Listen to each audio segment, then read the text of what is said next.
Now I'm going to talk to you about using a hair dryer.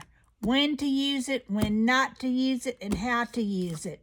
I painted this wet and wet yellow and leaf green area just a second ago, or a couple of minutes ago actually, and I got up and walked away because immediately after you put wet and wet watercolor on your paper, that is not the time to use a hair dryer, because it's like blowing through a straw, playing the elementary school game of blowing through a straw and pushing paint across the paper.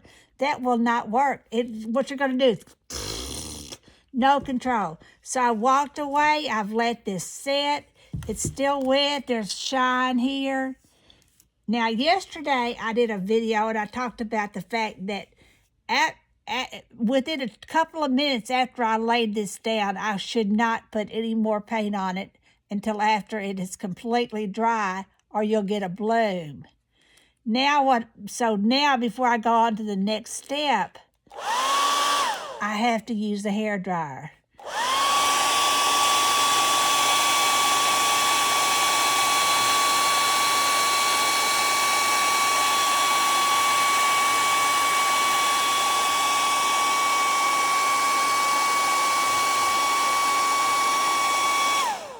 How long?